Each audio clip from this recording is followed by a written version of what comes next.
আসসালামু আলাইকুম রহমতুল্লাহি ওবরাকাত। সম্মানিত উপস্থিতি, আজ আপনাদেরকে আমি জানাবো এনায়েতপুরের এই বাউল সম্পর্কে কিছু তথ্য, যে কথাগুলো আমরা এর আগে হয়তো বা জানি কি জানি না। অধিকাংশ মানুষই আমরা জানি না এই বাউলের একটি পুরাতন সত্য একটি ইতিহাস আছে, যা বইয়ে আছে, স্মৃতির পাথায় আছে, মুরব্বীদের জানা আছে।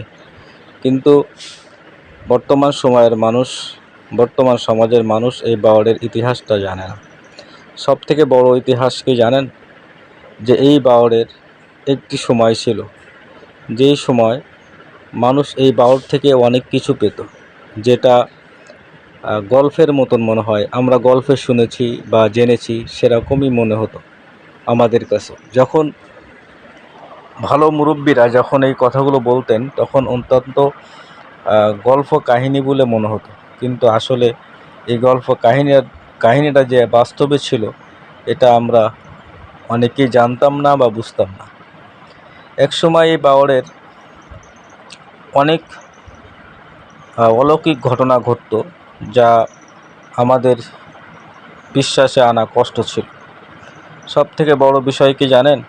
এই বাউলের একটা সময় ছিল, যেই সময়টা এই বাউলের কোনো জিনিস মানুষ এসে যে চাইতো, যেরকমভাবে ধরুন এখানে কোনো বিয়ে শাদী বাজছে, কোনো অনুষ্ঠান হচ্ছে, যদি কোনো থালা বাসন বাড়ি হাঁড়ি কড়ি এগুলো লাগতো, তাহলে এই বাউলের কাছে এসে বললে নাকি বাউলের থেকে এগুলো উপরে উঠে আসতো। তখন মানুষ ওটাকে নিয়ে তাদের কাজ সমাধান করে আবার বাউলে দিয়ে যেত।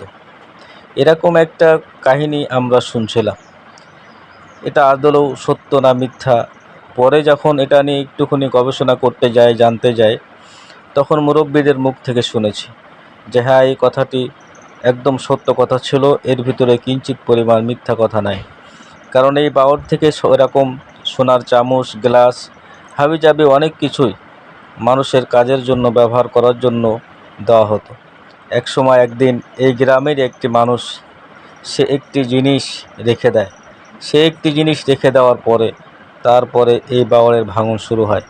আপনারা দেখতেছেন এই বাউলটা এক পাশে সমতল, আর এক পাশে হচ্ছে ভেঙে ধসে যাওয়ার অবস্থা।